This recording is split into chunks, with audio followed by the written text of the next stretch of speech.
11 trucks carrying humanitarian assistance have entered northwestern Syria. The aid convoy is expected to provide food to 9 million earthquake victims.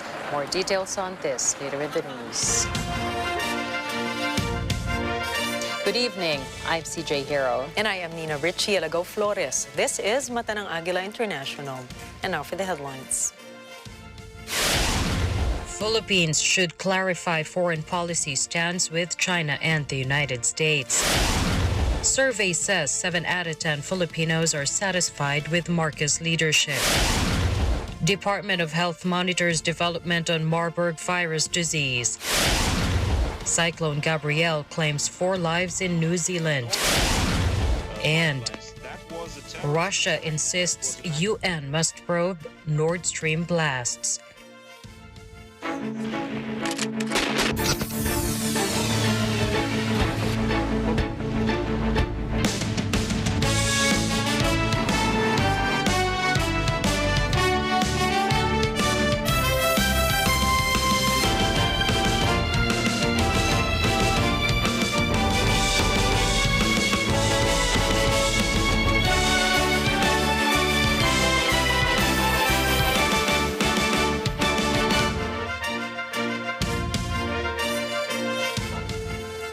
Peace advocates are calling on President Ferdinand Marcos Jr. to clarify the country's foreign policy stance with the United States and China.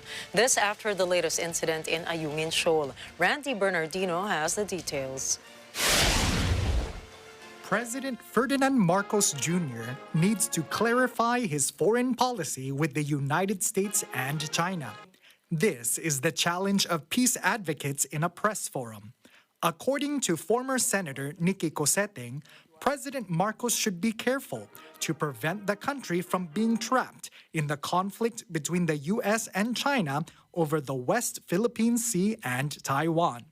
Why is there so much disgust and hatred for peace? Why is the biggest power on earth, at least they like to think so, why are they always advocating for war? Problem in the South China Sea, it's something that we can discuss. I don't see hundreds of thousands of people being killed because of a South China Sea issue.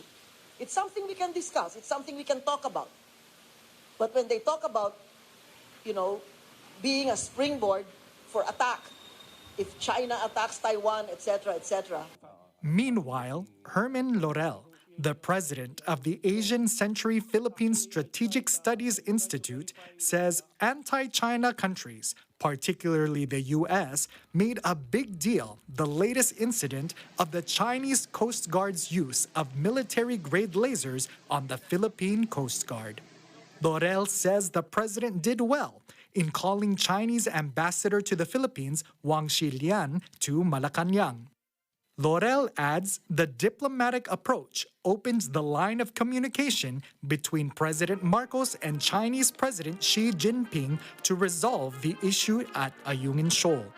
The Philippines is anchoring its claims in the Ayungin Shoals on the rusted, decaying BRP Sierra Madre. And of course, the belief of the China side is that the Philippine supply runs are already negotiated and established. However, in several occasions, and that is what creates the controversy, allegedly cement, steel bars, and such materials were surreptitiously being smuggled in, which would violate the understanding or negotiated conditions. Coseteng and Laurel called for President Marcos to avoid using the Philippines in a proxy war with China as it did in Ukraine. Randy Bernardino for Mata ng Agila International. Trusted, connected, on point. President Ferdinand Marcos Jr. summoned Chinese ambassador to the Philippines, Wang Xilian, to discuss the military-grade laser incident at Ayungin Shoal. The public awaits the result of that discussion. Celine Dorado tells us more.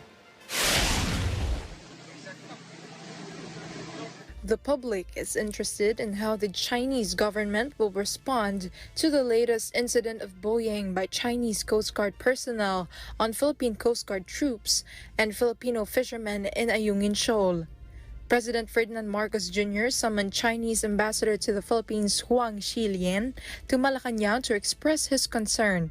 Some citizens want to know the outcome of the meeting and how China responds. On the president's Facebook account, a netizen seems to doubt China's sincerity over the recent incident in the West Philippine Sea. Another netizen asked if Marcos's actions in the meeting is right or if the issue needs to be responded to in another way. One netizen described Marcos as weak and wants to show courage against China's bullying in the territory of the Philippines himself.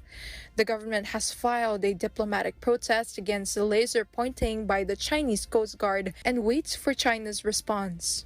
The Chinese ambassador confirmed that his meeting with Marcos discussed how to implement the agreement between the president and Chinese Prime Minister Xi Jinping for smooth communication on maritime differences between the two countries. This is not the first time the Chinese Coast Guard has pointed a laser at the PCG troops. In June 2022, there was a similar incident in BRP Habagat. Siling Dorado for Mata ng Agila International. Trusted, connected, on point. Some lawmakers are determined to push for charter change, even if it is not the priority or on the priority agenda of President Ferdinand Marcos Jr. Vin Pascua files this report. The lower house of Congress will not stop the public consultation to amend the 1987 Constitution, even if it is not included in the priority measures of President Ferdinand Marcos Jr., according to Congressman Rufus Rodriguez, chairman of the House Committee on Constitutional Amendments. The House respects the president's position on charter change. Rodriguez stresses the legislature, as an independent body, is free to advance the charter change without the blessing of the executive because the people will decide whether to approve it through a plebiscite. The congressman adds that the current constitution is a barrier to the entry of many foreign investments. He says the economic gains of President Marcos' foreign trips would be meaningless if the economic provisions of the constitution were not relaxed. I am Vin Pascua reporting for Mata ng Agila International. Trusted, connected, on point. Experts and lawmakers continue to debate on the viability of the proposed Maharlika Investment Fund. Paulo Ramos tells us more. The government is in danger of a bank run and financial crisis if the government insists on taking funds from the Land Bank and the Development Bank of the Philippines for the Maharlika Investment Fund. This was the warning of the Federation for Economic Freedom and the Management Association of the Philippines during the Senate hearing on the controversial proposal. The group's president, Calixto Chiquiamco, said that once the value of MIF falls, it can affect the Land Bank, the DBP, and the entire banking system. Chiquiamco explained that investors' confidence may decline. There is no guarantee that the investment will be returned if the MIF is lost. He also said that if the MIF would be tax-free, it would discourage investors. He added if the government invests in infrastructure, the private sector will be a competitor to the economy. The Land Bank assured that it will not run out of funds in case they invest 50 billion in the MIF because they have 1.3 trillion pesos in investable funds. If there is no guarantee of return on investment, they will implement due diligence to meet the current requirements before investing. National Treasurer Rosalia De Leon assured that all projects funded by the MIF that will go through NEDA already have pipeline projects for it. Meanwhile, Senate Minority Leader Aquilino Coco Pimentel is disappointed with the administration's economic manager's response. Pimentel says the MIF is being promoted, but it seems that they are still learning how to invest, where to invest, and what to invest in. Instead of being convinced, the Senate has further blurred the possibility of the controversial investment fund being passed. The senators want to see a detailed list of where the MIF will actually be deposited and how much the investors will benefit from it. Paulo Ramos for Mata ng Agila International. Trusted, connected, on point. A recent survey by the Social Weather Stations reports that 7 out of 10 Filipinos are satisfied with the leadership of President Ferdinand Marcos Jr. Nadine Aguilar tells us more. 7 out of 10 Filipinos were satisfied with President Marcos' leadership in the last quarter of 2022, according to a survey conducted by Social Weather Stations or SWS. Based on the survey conducted in December last year, the president's satisfactory rating rose from 71% in October to 75% in December. The satisfaction barely moved from 8% to 7%, while those who failed to make decisions dropped from 21% to now 18%. Based on the latest survey, the result of net satisfaction rating for December was very good at plus 68 and higher from plus 63 in October's survey. The net satisfaction rating is the rounded off difference between those who said they were satisfied and dissatisfied with the performance of a particular government official. According to SWS, Marcos got his highest satisfaction rating among respondents in Mindanao, with 78% in both separate surveys in October and December. The Philippine satisfaction with the President's service increased to 74% in both Balanced Luzon and Visayas, from 69% and 65%. On the other hand, it remains 73% from Metro Manila. Nadine Aguilar, for Mata ng Agila International. Trusted, connected, on point. Some lawmakers have called for a comprehensive evacuation plan for earthquakes in Metro Manila. This is to ensure the country's preparedness if the big one hits. Mia Villa tells us more. Senator Francis Tolentino said it is time for the National Capital Region to have a more comprehensive evacuation plan in preparation for the big one or a 7.2 magnitude earthquake. This comes after he recently called for an amendment to the National Building Code of the Philippines or Republic Act No. 6541. The lawmakers stressed that evacuation areas need to be increased because of the growing population and infrastructure in the NCR. Tolentino said there are more casualties and damages in the event of a major earthquake in the country. The senator's Oplan Metro Yakal is also based on a 2004 study conducted by the MMDA and the Japan International Cooperation Agency in 2004. Many structures in Metro Manila are not able to identify the possible cause of the big one.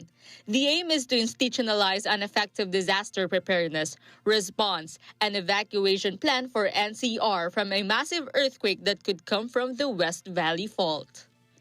Mia Villa for Mata ng Agila International, trusted, connected, on point. The Department of Health is now closely monitoring the new Marburg virus disease in Equatorial Guinea, which is said to be as fast spreading as COVID-19. Madrin Villar Moratillo has the details. The African nation of Equatorial Guinea is facing an outbreak of the Marburg virus. The World Health Organization has not yet issued a risk assessment, and the risk of spreading the Marburg virus is still low worldwide. The WHO is investigating the origin of the Marburg virus. According to the Ministry of Health and Social Welfare of Equatorial Guinea, there is 1 confirmed case, 16 suspected cases, and 9 deaths in 2 provincial communities. Symptoms from the confirmed case and other suspected cases include fever, fatigue, vomiting with blood, and diarrhea. The WHO has sent a team to the affected areas. The agency says Marburg is contagious and requires quick action to prevent its spread. In the Philippines, the Department of Health has assured that it is monitoring the situation. According to DOH, the Marburg virus is a rare disease from the same family as Ebola. This causes severe viral hemorrhagic fever. Although cases are rare, experts say there are instances of such incidents in Africa where the virus spreads to fruit bats, particularly bats called rosetus. Human-to-human transmission of the virus is possible if you have direct contact with the blood or bodily fluids of an infected person. As of now, there is currently no cure for the Marburg virus disease, but it is possible to prevent it. The DOH reminds the public that in order to prevent various diseases, minimum health protocols such as wearing face masks and wearing personal protective equipment must always be followed. Madeline Villar Moratillo for Mata ng Agila International. Trusted, connected, on point. The Philippines has detected its first confirmed case of COVID-19 Omicron subvariant XBF. Department of Health data reveals XBF is a recombinant sublineage of BA523 and CJ1. Sources claim XBF is linked to the rise of infections in Australia and Sweden. Filipino health experts say available evidence about the XBF subvariant does not suggest any differences in disease severity and or clinical manifestations compared to the original Omicron variant. Pagasa says a low-pressure area, or LPA, has entered the Philippine area of responsibility, but it has a little chance of developing into a typhoon. In its recent weather update, the LPA was last spotted around 3 p.m. some 925 kilometers east of southeastern Mindanao. Meanwhile, the LPA's trough or extension will bring overcast skies, scattered rain showers, and thunderstorms over Visayas and Mindanao in the next 24 hours. The northeast monsoon, or Amihan, will usher cloudy skies with rains over Cagayan Valley, Ilocos Norte, Cordillera Administrative Region, Aurora, Quezon, and Bicol Region.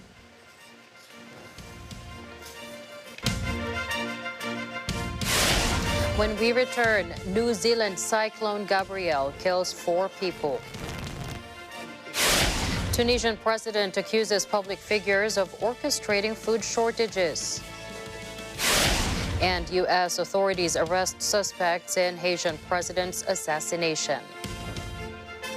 Matanang Agila International will be back with these stories and more after this short break.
The news continues here on Matanang Agila International. Authorities confirmed on Wednesday that 4 people were killed after Typhoon Gabrielle hit northern New Zealand. Helicopters rescued hundreds of people from building rooftops as flooding levels rose. One body was found, possibly a volunteer firefighter who went missing during the storm. The second victim was a woman killed when her house in Hawke's Bay region was struck by a landslide. A third body was found in Hawke's Bay. Authorities are still verifying the identity of that. The fourth fatality was a child believed to have been caught in rising water. Emergency Management Minister Kiran McConaughey said the government was deeply concerned about the situation in Hawke's Bay, which was severely affected by the inclement weather. About 10,500 people have been evacuated from their homes. More than 140,000 people are still without electricity. In one large flooded building, rescuers saved 60 people. The United Nations launches an appeal for close to $400 million to help earthquake victims in Syria. The disaster has killed thousands of people and left millions more in desperate need of aid. UN Secretary General Antonio Guterres says the world body was in the final stages of a similar appeal for Turkey. Good morning. Today, I'm announcing that the United Nations is launching a $397 million humanitarian appeal for the people of earthquake-ravaged Syria. And this will cover a period of 3 months.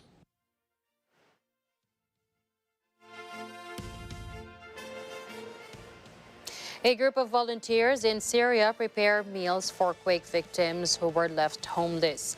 Volunteers from the Said Charity Association prepare hot meals for survivors. The death toll from the deadly earthquake that struck Syria and neighboring Turkey last week has surpassed 41,000. A handful of people are still being pulled from the rubble.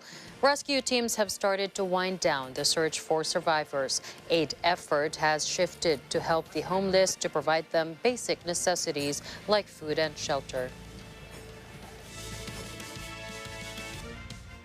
The United Nations says an aid convoy enters rebel-held North Syria from Turkey.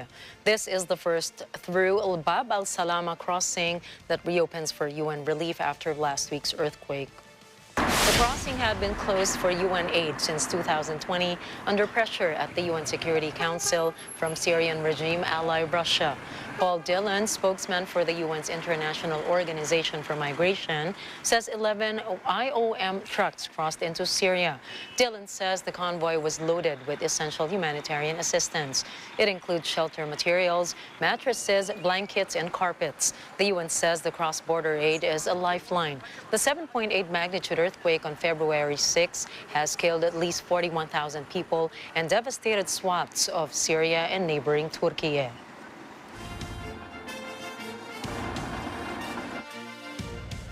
In Tunisia, President Kais Saied comments on the recent arrests of public figures.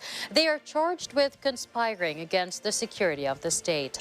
Saied says a number of them are behind the food crisis there. A wave of arrests has sparked fears that Saied is resorting to tougher measures. Among those arrested are the head of the country's most popular radio station, a prominent businessman, and several other public figures. Tunisia grapples with ruinous economic crisis that has seen essentials like cooking oil and coffee disappear from the shelves. The latest arrests come a year and a half after Saied sacked the government, froze parliament, and seized far-reaching powers. His rivals have described it as a coup. President Volodymyr Zelensky claims the situation on the Ukraine front line was extremely difficult. He says the Donetsk and Lugansk regions remain literally a battle for every meter of Ukrainian land. Meanwhile, the United Nations claims $5.6 billion is needed to provide humanitarian aid in Ukraine. UN humanitarian chief Martin Griffiths says some 21.8 million Ukrainians require assistance. He explains the war continues to cause death, destruction, and displacement daily in Ukraine. President Vladimir Putin has met with the leaders of the Communist Party and Liberal Democratic Party of Russia in Novo-Ogaryovo. Putin insists a separate meeting is needed to address the current situation in Russia. LDPR's Leonid Slutsky vows they are still supporting Moscow's special military operation. He says thousands of women or so camouflage nets, balaclava helmets, and jackets for Russian forces. He also suggests it is necessary to introduce a uniform minimum package to support volunteers and mobilized fighters at the front line. Russian Parliament's Committee for International Relations has approved a motion to ask the UN Security Council for an investigation into the Nord Stream blast. The motion is expected to be approved by the State Duma later this week. The proposal describes the blasts as an act of international terrorism and a monstrous sabotage. Russia also insists the UN must hold accountable those who gave the order and those who carried it out. Reports say Washington orchestrated the explosions on the Baltic Sea pipelines. The Russian Security Service has arrested a Ukrainian saboteur targeting Moscow's rail network. The Federal Security Service says the saboteur was recruited in Poland with the participation of the Polish security services and entered Russia via Latvia. In November last year, at the command of Ukraine's security service, the suspect allegedly set fire to railway signaling and safety infrastructure. The suspect is known for holding neo-Nazi beliefs. Germany's Foreign Minister Annalena Baerbock says it is very important that Sweden and Finland join NATO before the U.S.-led Defense Alliances summit in July. Finland and Sweden dropped decades of military non-alignment and applied to join NATO in May last year. This was in response to the Russia-Ukraine conflict. Turkey, however, refuses to ratify the two countries' membership bids. The refusal stems from Sweden's refusal to extradite dozens of suspects that Turkey links to outlawed Kurdish fighters in a failed 2016 coup attempt. 4 people have been arrested over the July 7, 2021 assassination of Haitian President Jovenel Moïse. This was announced by United States Attorney for the Southern District of Florida, Mackenzie Lapointe. Lapointe says the FBI and Homeland Security investigations arrested a United States citizen and 2 legal permanent residents living in South Florida. Included also is a United States citizen living in Tampa, Florida. They were arrested for their alleged participation in the plot to forcibly remove President Moïse from office. They are Arcangel Pretel Ortiz, a Colombian national and legal permanent resident of the United States living in Miami. Antonio Intriago, a Venezuelan national and legal permanent resident of the United States, also living in Miami. We also have Walter Ventimilla, a United States citizen originally from Ecuador, living in South Florida. And last but not least, we have Frederick Bergman, Jr. Kyrgyzstan's authorities on Tuesday released former President Almazbek Atambayev. Atambayev has been imprisoned since 2020. He is now allowed to seek medical treatment abroad. Atambayev ruled the Central Asian Republic between 2011 and 2017. Accused of facilitating the illegal release of a crime boss, the 66-year-old was sentenced to 11 years in prison after a chaotic arrest. The Supreme Court's definitive non-appealable decision quashed Atambayev's sentence. Atambayev's lawyer says the former president has serious health problems and cannot stand for long periods of time because of spine problems. He needs an operation abroad as there isn't the necessary equipment in the republic.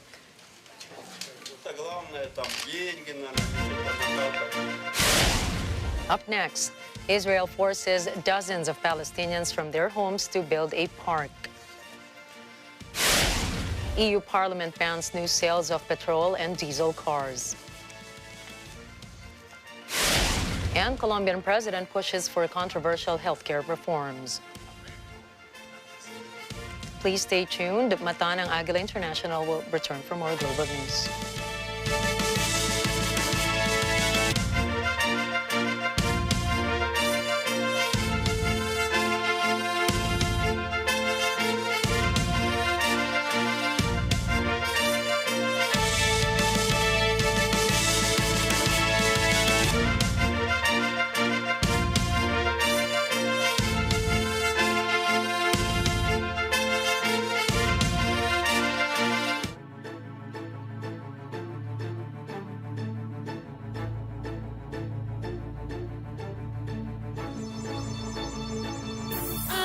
sining ng taong bayan.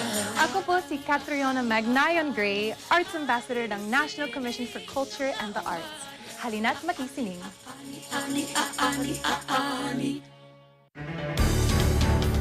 When we order from online sellers, we just expect to receive our goods in the shortest time possible. However, for those with a business mindset, they are keen to know what's the story behind the delivery of goods and if there are any opportunities to invest. That's exactly what we're in for this episode, knowing the ins and outs of a logistics or courier express service, including the franchise model of this business.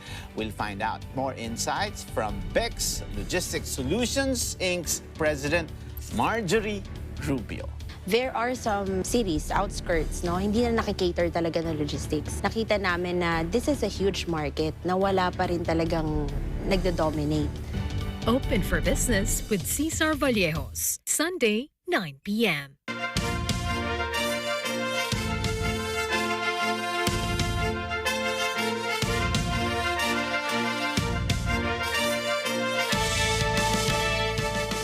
The UN Secretary-General warns that global warming could force a mass exodus as people flee low-lying communities. He calls for legal frameworks to be implemented in preparation, especially for refugees. Guterres says the danger is especially acute for nearly 900 million people who live in coastal zones at low elevations. That's 1 out of 10 people on Earth. The consequences of all of these are unthinkable.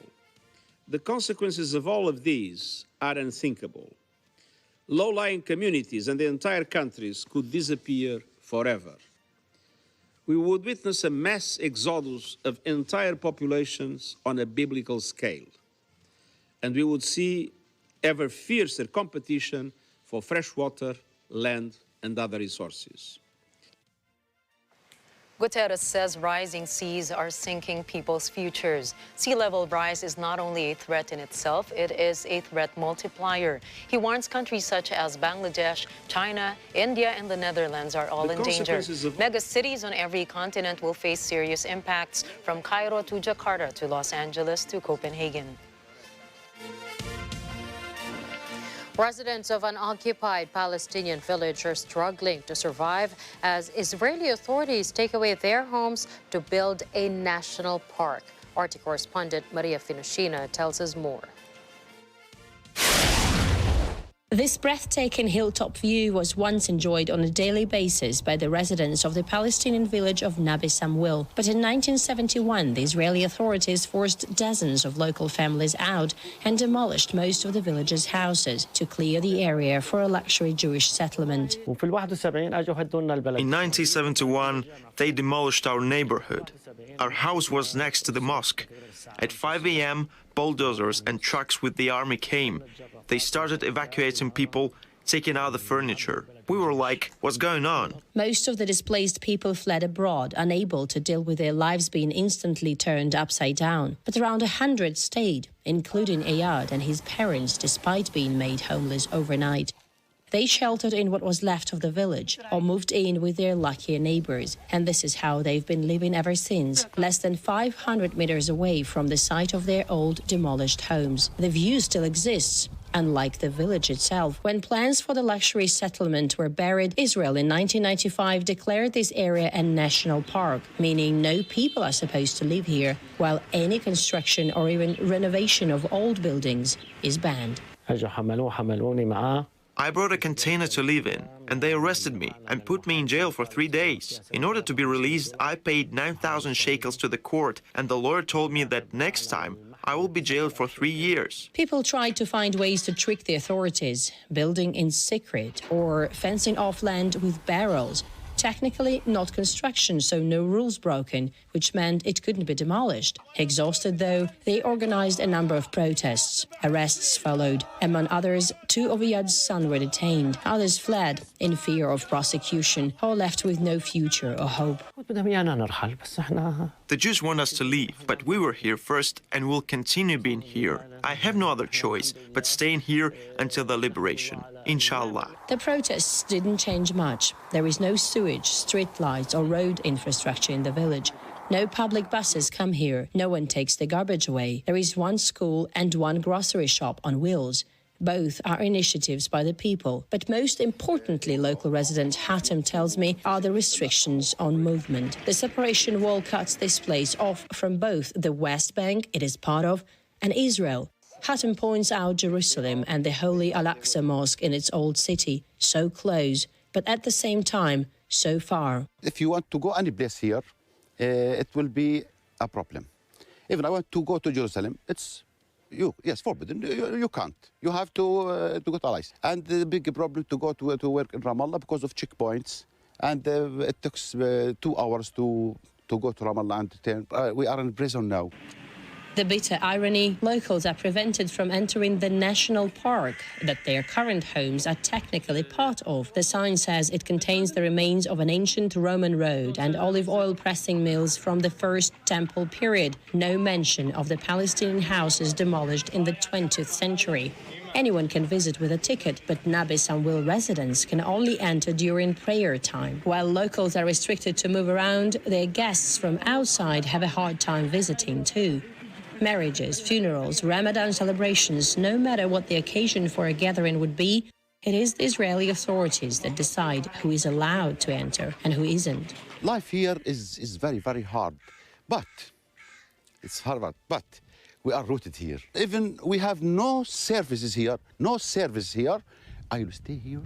As I born here, I will die here. You know, no force in the world can let me to go out. We asked the civil administration, the Israeli governing body responsible for Palestinian affairs, to clarify what the status of this place is, and most importantly, the people who live here, despite the papers saying it is not a residential area. We didn't hear back from them. This place does not have one single status, but different definitions depending on which position you see it from. Israel considers it a national park, archaeological site, and does not recognize it as a village. Meanwhile, the Palestinian Authority and Jordan, who ruled this land before 1967, see it as a hamlet under the Jerusalem governorate. But for local residents, no matter how they call this area, it will always be their motherland. One they will never leave. Marifan Oshina, RT, Nabi Samwil Village. The European Parliament voted on Tuesday to approve a ban on new sales of carbon-emitting petrol and diesel cars by 2035. EU member states have already approved the legislation and will now formally nod it into law, despite opposition from conservative members. Opponents argue that the industry is not ready, saying it is a dramatic cutoff in production of internal combustion engine vehicles and that hundreds of thousands of jobs are at risk. Supporters of the bill had argued that it would give European car makers a clear time frame in which to switch production to zero-emission electric vehicles. This, in turn, will support the European Union's ambitious plan to become a climate-neutral economy by 2050 with net zero greenhouse gas emissions. 2 decades after the local coal mine closed, residents in a southern Polish town live in fear that the ground will collapse under their feet after 20 sinkholes appeared in the past 2 years. 5 craters have emerged this year alone in the town of Zerbinia. 5 months ago, a huge hole swallowed up tombs at the cemetery. Security barriers have been installed around a 10-meter wide, 5-meter deep hole that appeared this month in the town's snow-covered football pitch. Local community gardens have been declared off-limits over concerns about the stability of the ground. Experts have urged residents to evacuate Terzabinya, but authorities have appealed for them to remain calm. Despite the risk, residents are staying put. Mexican President Andrés Manuel López Obrador has presented Cuban President Miguel Díaz-Canel with the Medal of the Order of the Aztec Eagle. The awarding ceremony was held at Edsna, an archaeological site in the state of Campeche. During his speech, Obrador told Canel that Mexico offers to lead a more active movement so that all countries unite and defend the independence and sovereignty of Cuba. The Mexican president added this is to prevent Canel from being blacklisted as an alleged terrorist. Obrador also urged the U.S. government to lift the unjust and inhumane blockade imposed on Cuba as soon as possible. Canel responded, saying Mexico has historically supported Cuba in the battle for the lifting of the blockade. He said the blockade has caused so much damage to Cuba's economy, especially in the health sector. The United States currently has an embargo against Cuba, preventing U.S. entities from conducting trade with Cuban interests. It is the most enduring trade embargo in modern history.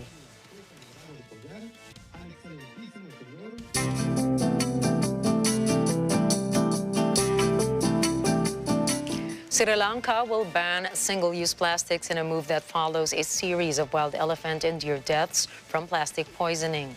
Cabinet spokesman and media Minister Bandula Gunawardana says the manufacture or sale of plastic cutlery and other similar products will be prohibited from June. Non-biodegradable plastic bags were banned in 2017 due to concerns over flash floods. And imports of plastic cutlery, food wrappers, and toys were banned 2 years ago. This after a spate of deaths of elephants and deer in the island's northeast after foraging at open garbage tips. Autopsies show the animals had died after eating plastic mixed with food waste. But local manufacture and sale of plastic products continued. Sri Lanka's top authority on Asian elephants, Jayantha Jayawardene, welcomes the move to stop them. He says the ban should be extended to biodegradable plastic bags. When we return, record high remittances for the Philippines in December. NASA discovery boosts hope of life on Mars. And K-pop group Momoland disbands. Catch more news when Mata ng Agila International returns.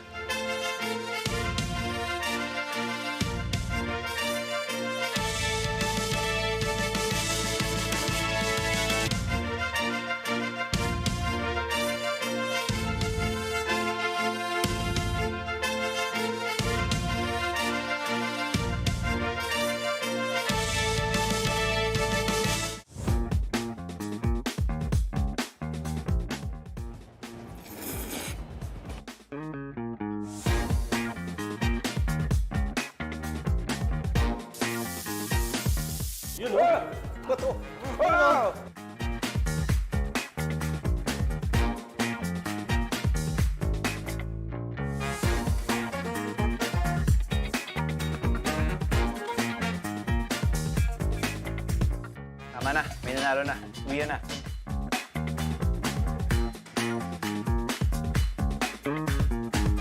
Cajun seafood!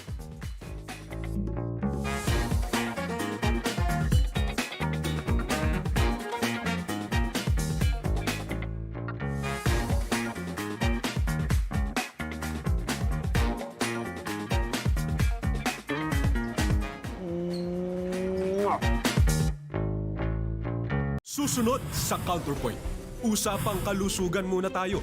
Are we concerned?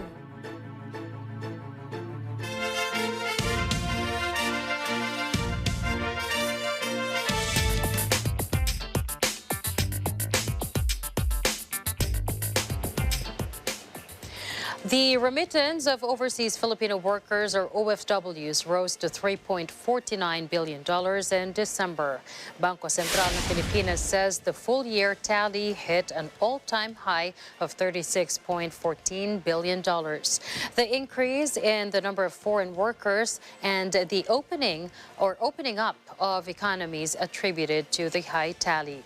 Overall, cash remittances increased by 5.8%, up from $2.99 billion in the same period in 2021.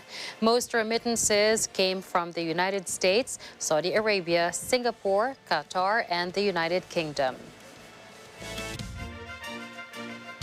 New data says consumer prices increased at an annual rate of 6.4% in January of 2023. Analysts say the figure is a slight slowdown from the 6.5% seen in December, but above their prediction of 6.2%. Food prices increased 10.1% from last January. Shelter costs, which include rent and the cost of home ownership, increased by 7.9%. Economists say inflation has already peaked, but some sources claim 6.4% is still well above the 2% that the Federal Reserve desires.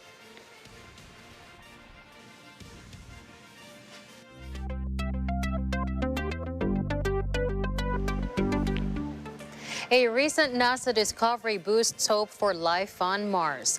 A snapshot from NASA's Curiosity rover has revealed compelling evidence a large body of water once existed in an area of the planet previously thought to have been a barren wasteland. The rover has been exploring the planet for more than a decade. It has vastly increased understanding of the Martian landscape since it landed on the planet's surface in 2012. NASA is particularly excited at a recent discovery at an area known as the sulfate-bearing unit. The space agency found the clearest evidence yet of signs that a significant lake likely existed in an area previously thought to have contained only small trickles of water. NASA's Aswin Vasavada said this is the best evidence of water and waves seen in the entire mission.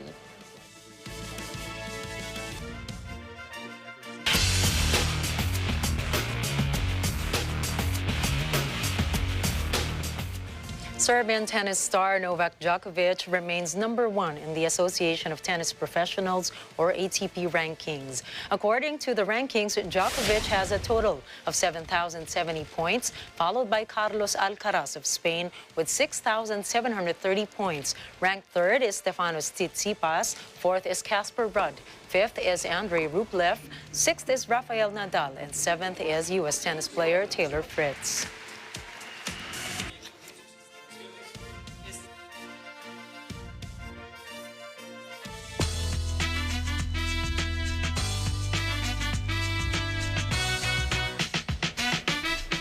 Korean girl group Momoland has announced on their Instagram account that they have disbanded.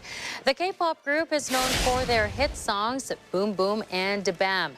Momoland thanked their fans called Marys for supporting them since they started in 2016. Members Nancy, Ahin, Jane, Joey, Hyebin, and Nayeon are deeply saddened with the decision. Just last January 27, the group announced they would not renew their contract with MLD Entertainment. The group was established in November 2016 with members Hyebin, Yeonwoo, Jane, Nayeon, Joey, and Ahin. After a year, Daisy and Taeha were added as part of the girl group.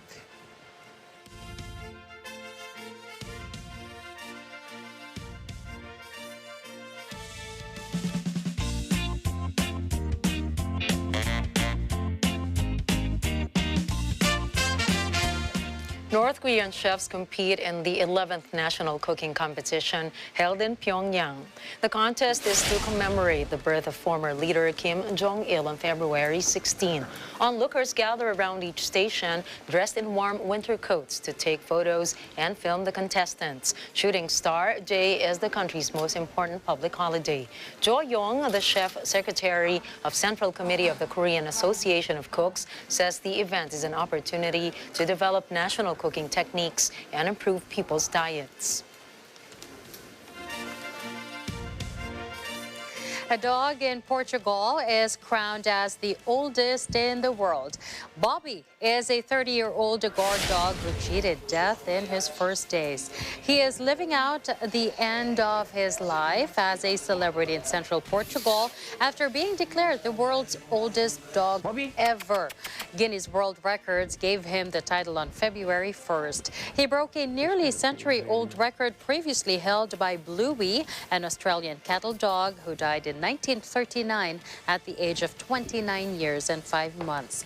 Bobby is a purebred Irafeiro, a Portuguese livestock guard dog whose normal life expectancy is between 12 and 14. Bobby definitely defeats the odds by reaching 3 decades.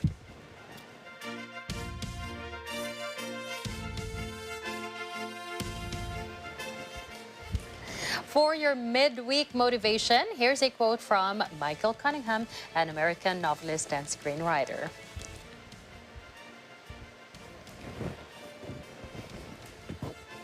You cannot find peace by avoiding life.